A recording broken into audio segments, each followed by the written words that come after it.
ಬೃಹತ್ ಮುಂಬೈ ಪಾಲಿಕೆ ಫಲಿತಾಂಶಕ್ಕೆ ಕ್ಷಣಗಣನೆ. ಬಿಜೆಪಿ ಮೈತ್ರಿಕೂಟಕ್ಕೆ ಗದ್ದುಗೆ ಎಂದ ಸಮೀಕ್ಷೆಗಳು. 40 ವರ್ಷಗಳ ಬಳಿಕ ಯುಬಿಟಿ ಕೈತಪ್ಪುತ್ತಾ ಮುಂಬೈ. ಅಸ್ಸಾಂ ಚುನಾವಣೆ ನೆಪ, ಕುರ್ಚಿಯದ್ದೇ ಜಪ. ಇದರಿಂದ ಡಿಕೆ 2 ದಿನ ಡೆಲ್ಲಿ ಪ್ರವಾಸ. ರಾಹುಲ್ ಮುಂದೆ ಪಟ್ಟು ಮಂಡಿಸೋ ನಿರೀಕ್ಷೆ.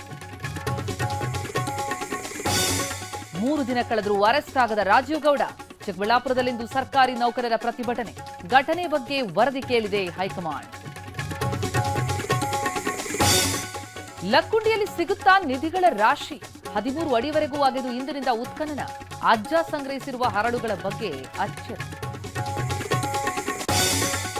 ಬೆಟ್ಟಿಂಗ್ ಜಾಲಕ್ಕೆ ಸಿಲುಕಿ ಮೋಸ ಹೋಗಬೇಡಿ. ತಂಗಿ ಮಾಡಿದ ಸಾಲದಿಂದ ನನಗೆ ಟಾರ್ಚರ್.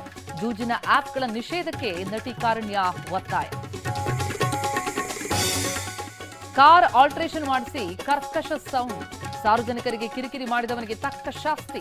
ಸಂಚಾರಿ ಪೊಲೀಸರಿಂದ 1,11,000 ರೂಪಾಯಿ ದಂಡ. ಕಾಶ್ಮೀರ ಗಡಿಯಲ್ಲಿ ಮತ್ತೆ ಪಾಕ್ ಕಿತಾಪತಿ. ಕತ್ತಲಲ್ಲಿ ನುಗ್ಗಿ ಬಂದ ಡ್ರೋನ್ಗಳು. 5 ದಿನಗಳಲ್ಲಿ 3ನೇ ಬಾರಿ ಕಿರಿ. ಬೆಂಗಳೂರಿನಲ್ಲಿ ನಡೆಯಲ್ವಾ ಐಪಿಎಲ್ ಮ್ಯಾಚ್? ಪಂದ್ಯ ಆಯೋಜಿಸಲು ಆರ್ಸಿಬಿ ಹಿಂದೇಟು. ಕೌಂಟರ್ ಕೊಡಲು ಕೆಎಸ್ಸಿಎ ಪ್ಲಾನ್.